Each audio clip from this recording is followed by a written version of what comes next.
Hi everyone. This is our very first live question and answer session.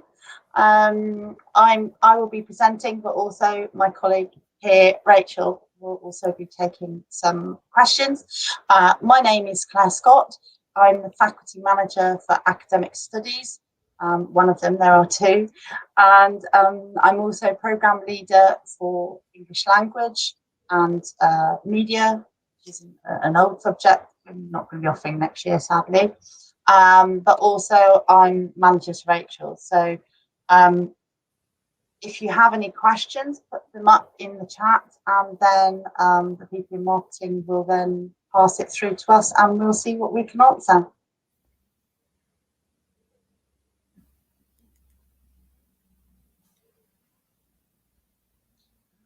What's the difference? This first question said, what's the difference between English literature and English language? Well, at A-level, there's quite a difference. English literature is obviously focusing on narration and stories, novels, poems, poetry. So you look at what I would term literary text. In English language, we look at all text. So that could be a note from somebody. For instance, in our textbook, there's a note that somebody's thrown on somebody's bed because they haven't done the washing up. So that is a piece of text, but it can also be live speech, so a child and a parent chatting. In English language, we look at a lot more of linguistics, so things that you wouldn't have studied at school. In literature, like I say, it's focused on the narration, character building, and theories about writing. In language, it's looking at why we do this, the things we do, and the way we do it. Hopefully that makes sense.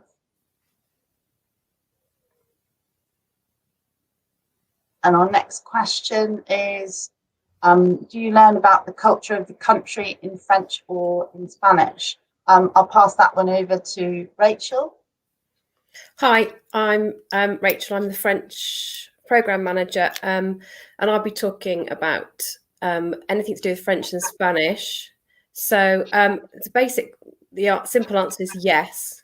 We do learn about the culture of the country.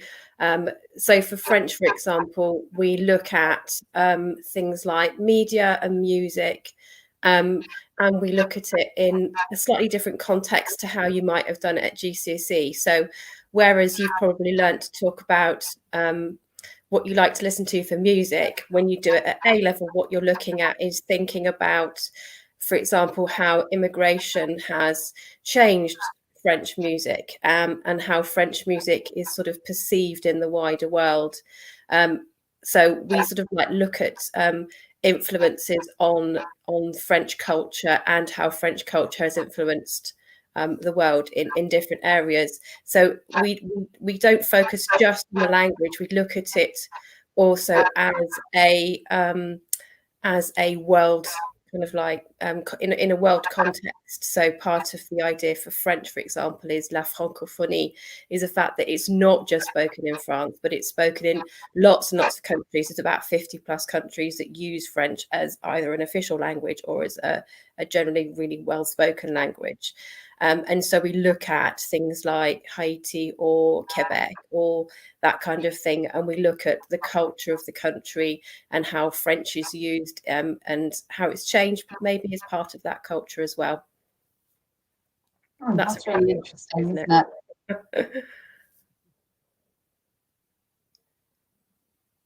Okay, so what is your A-level pass rate? Well, it depends on which subject we're talking about. So obviously last year, in 2020, our students didn't sit a formal exam. So what I've got here are the stats for last year. So for all our subjects that we're talking about today in this question and answer, so English literature, English language, French and Spanish, we have 100% pass rate. So all of them passed their A-levels at the end of 2 years, which is wonderful.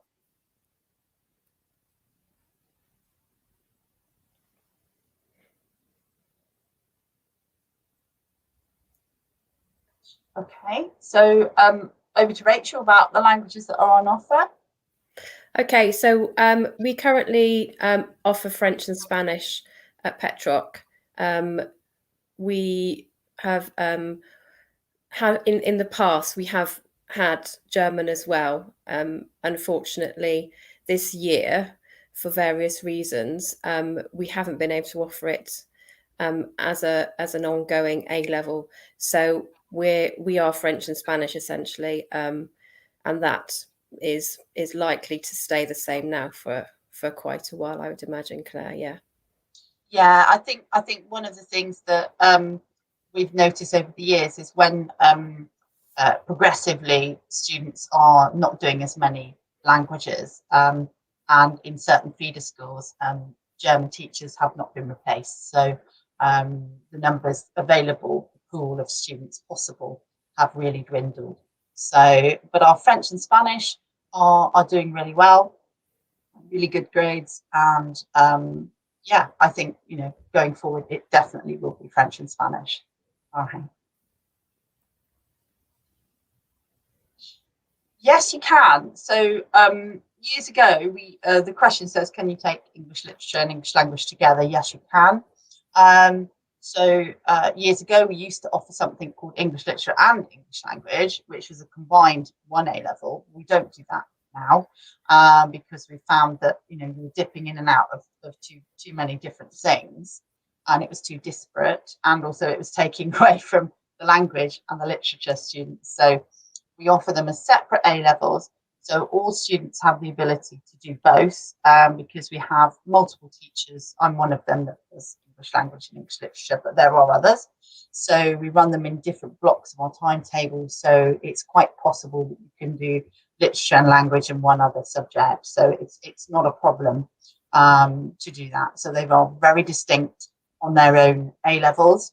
The English literature A level on its own is what is called a facilitating subject. So what that means is that universities feel that it's such a discursive one based on theory, and one where you're writing a lot of essays, that it is very highly regarded by universities. So English literature is always very popular.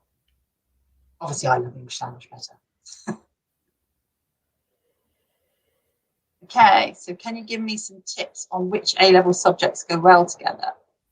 Okay, so what we would say is, obviously, things like English language go really well with any essay-based subjects.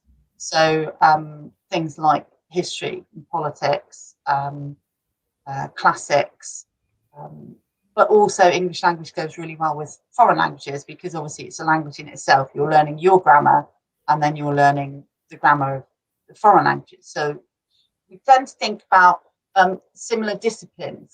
Okay, so the sciences are much more practical.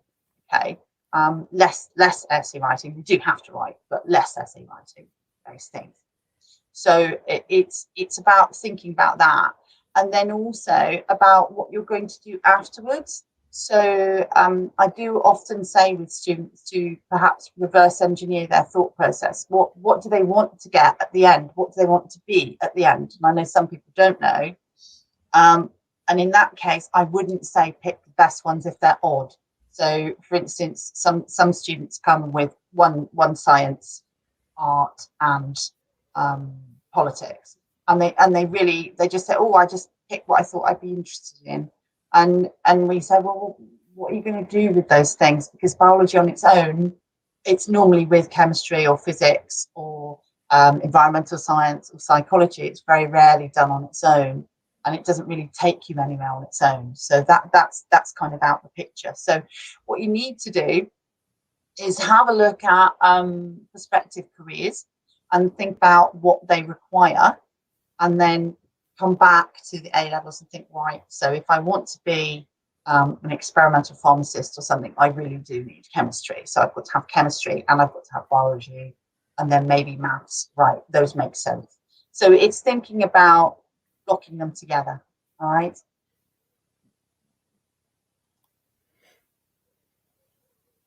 Right. Okay. Over to you, Rachel, for your question. How many foreign languages can you take?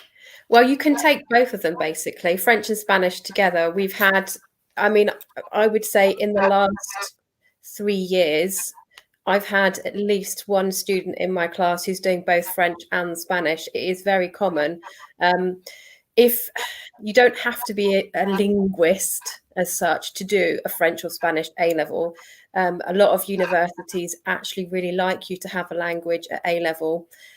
There are some degrees now coming out that are kind of require you to actually do some kind of language unit, because they're trying to make us as a nation, as a country, more sort of viable, I guess, on the international work market. And having a language doesn't just show that you can speak French or Spanish, but it's talking about, what are your communication skills? What are your problem solving skills? What are do you have a very analytical mind? Are you able to unpick problems? All those kinds of things, which you learn as you actually learn a language and as you acquire those skills. And actually, so when you do a foreign language, you're not just learning how to talk in French or Spanish, you're actually learning lots of other things that universities really like. So I would say, doing two is brilliant if you think, I'm going to go to university and I'm definitely going to be doing, French and Spanish at university, or I'm going to go and do French and I'm going to pick up Italian, for example, because I really like languages. The advantage of doing both languages, French and Spanish, is that you're going to be using the same skills. You know exactly what the exams are going to look like because the exams are exactly the same. Obviously, different language. The topics are very similar. So we always do, for example, family. We both do sort of education in the world of work. Spanish tends to go more off into tourism and stuff because that's more relevant, whereas France, we do things like immigration. And also, as part of it now, you have a historical element, which sounds really kind of like difficult, but actually I think it's the most interesting, and I think it's one of the easiest aspects of it. So in French, we do about the occupation of France by Germany in World War II. And that is really, it's just to give a historical context as well to the country and where they are now and why they're like they are and all those kinds of things. So the short answer is you can take both of them together, it's fine. There are definite benefits to it. And I would encourage you to do at least one, if you can, in your combination of three, because that will set you up really well for your UCAS and for going on to university.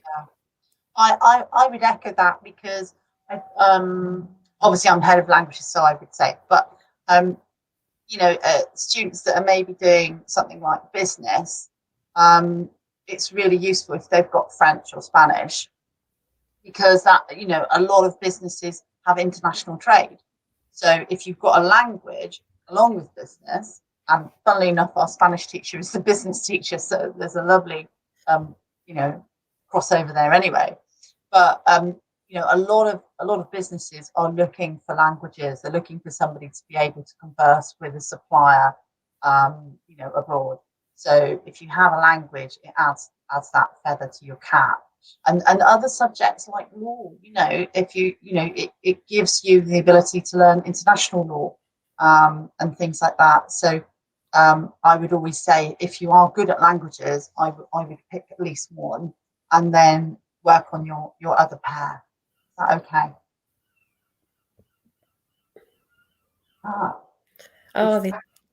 All right, over to you.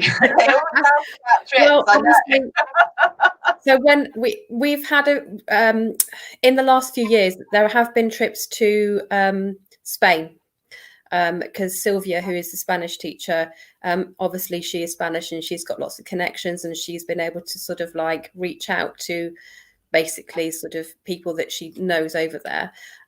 We haven't had anything to France as such. And we were going to go this year. That was going to be our first year. And then obviously, first of all, Flybe went bust out of Exeter, which paid to our plans of flying to Paris from there.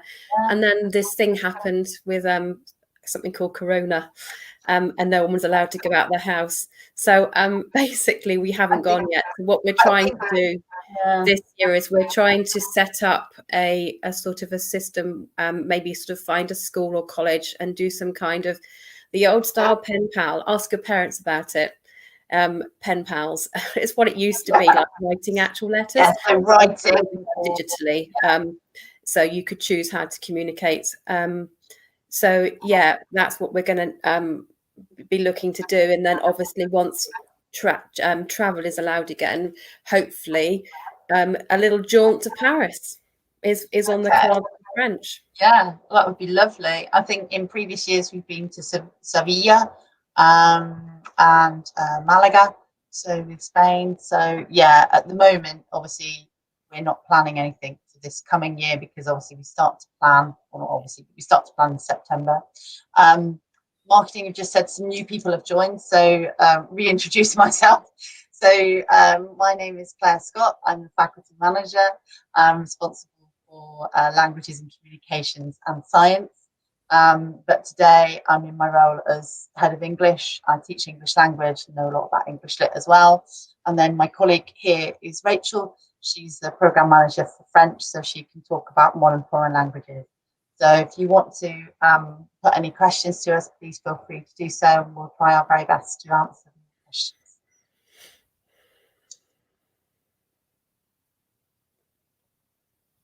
Oh my goodness, English language, mine. That's for me. We don't do a creative writing A-level as such, but in English language, we dabble in it a little bit. So in the second year, we get the coursework, which is a creative piece. You get one creative piece and one language investigation, which is your own choice. So your creative piece could be the beginning of a novel or a story or a monologue, or it could be an article or whatever. In English, we do partake of writing competitions. I'm just looking at my notes to remind me. So I tend to put lots of writing competitions up. There'll be local ones and there'll be national ones. So recently, two of our students won at the Appledore Book Festival writing competition. And we regularly contribute to something called Young Writers, where you have your work printed. And also we take part in national competitions like Christopher Power Poetry Prize. So when I've got 5 minutes, I do have a look for the latest competitions. I've got kind of like a rolling thing. So to be an author, I would say English language and English literature, to look at other people's way of writing, and then whatever else your function is. So it depends what you want to be an author of, I guess. So yeah, the world's your oyster with the third one, maybe history or classics or something where you can get inspired by it. I mean, J.K. Rowling did classics at university, and a lot of her names of her characters in Harry Potter are based on classical mythology. So I hope that's answered your question.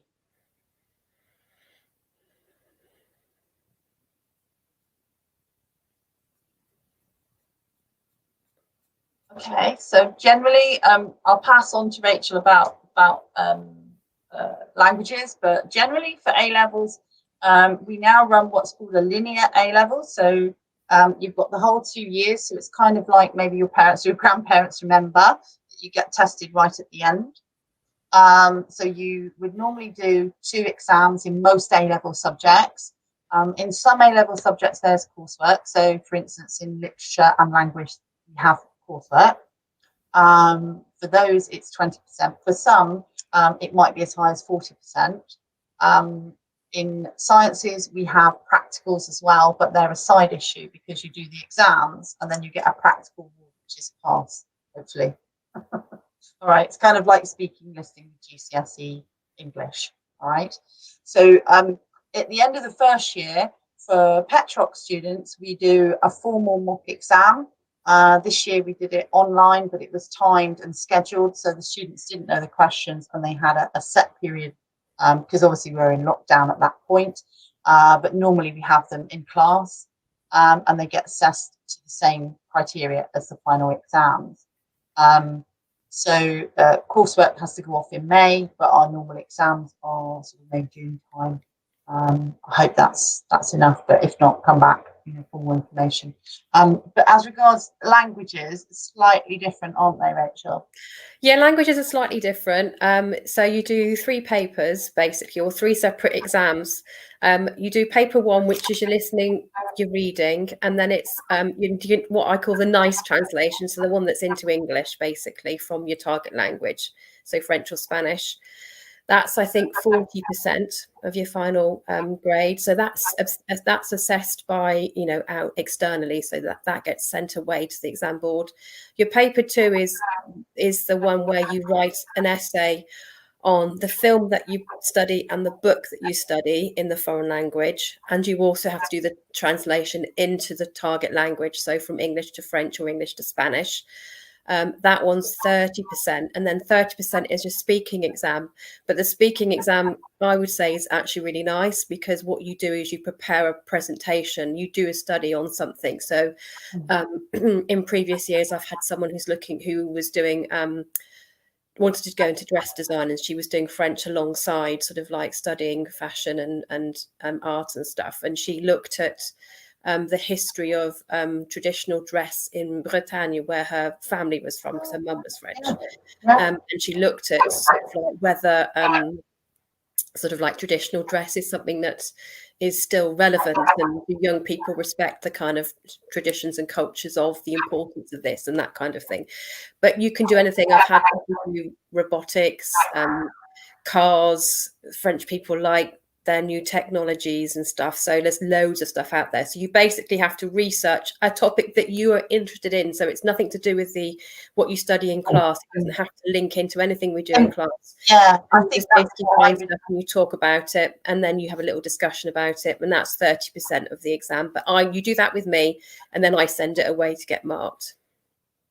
That's what I would echo, really, is that the coursework can be bent to people's preferences. So, for instance, I've had a wonderful article about, I think it was Edward VI or something, one of the Wars of the Roses kings, by a student that was doing history. So, you whatever your penchant is, you can normally sort of lean a little bit to that kind of thing with your coursework. So we do prefer people to write their own. We don't kind of mass teach coursework at all. It's individual people and their enthusiasm. And I think that makes a much better piece of coursework than me or Rachel dictating, right, you've all got to do this, because that would be awful. Hopefully that's enough information on that one. Thank you.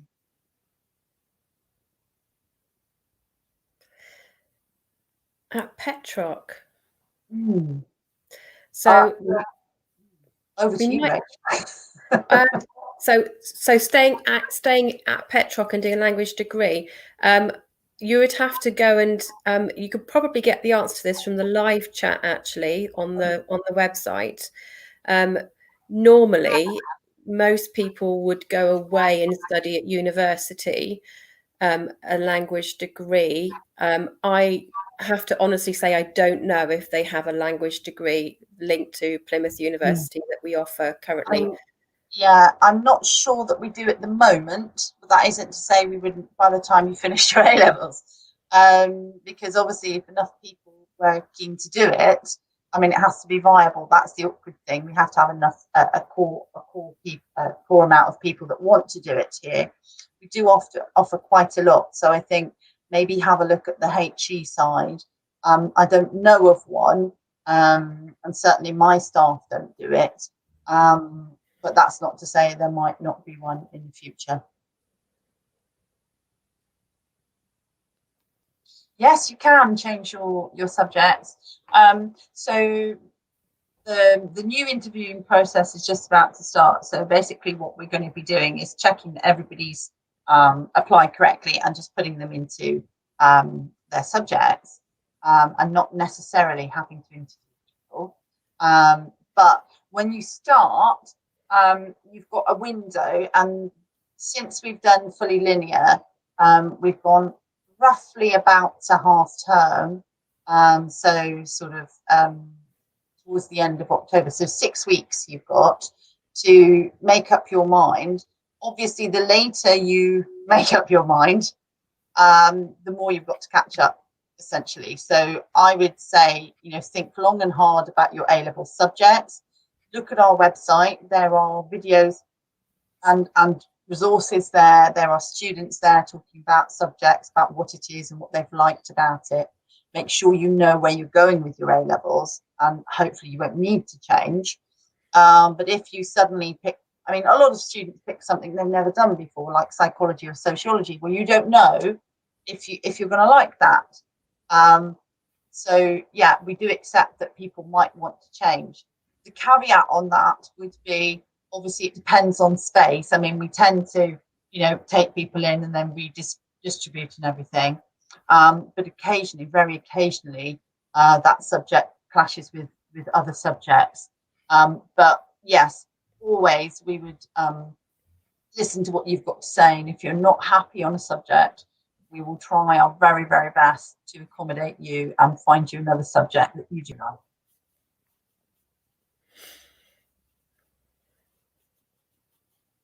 Okay, so entry requirements. That's me again. So interviewing. So our normal, what we call our flat 5-4 is 5 GCSEs at grade 4 or above. But within that, each subject has different requirements. So it's you'd have to look it up.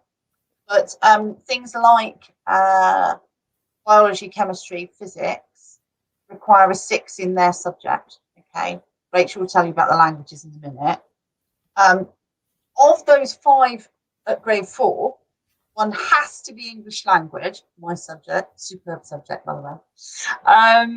So you've got to get a 4 in English language and you've got to get a 4 in maths, no matter what you're doing. So even if you're doing biology, chemistry, physics, you still have to get English language. All right. So English language, maths are musts. And then within that, it depends what subjects you choose. They all have different requirements. So I don't want to bore you by going through all of them, but I'll pass you over to Rachel to explain about what the languages would like. The languages is fairly similar.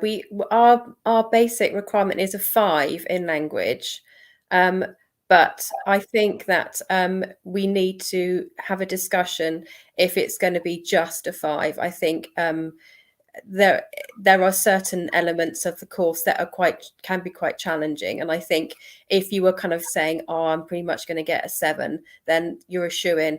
But if you were struggling to get your 5, then you need to think long and hard about whether you were going to be able to cope with the rigors of doing the French or the Spanish.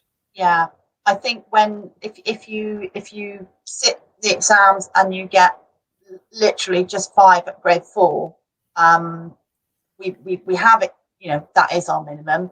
There are some subjects like law and sociology and business that will accept you, but if you only have 5 at grade 4, as Rachel says, you will find it very, very tough to compete, because there's a lot of theory, a lot of thinking, background reading and understanding that needs to be done. Okay, so I think that will have to be our last question. What I would like to say is thank you for contributing. You've got a phone number and an email there if you need extra advice. So our guidance centre are always happy to answer questions. And obviously, if there are any in connection with these subjects you haven't had a chance to ask, please contact us and we'll get back to you. And just generally, thank you for joining us. All right. Goodbye. See you next time.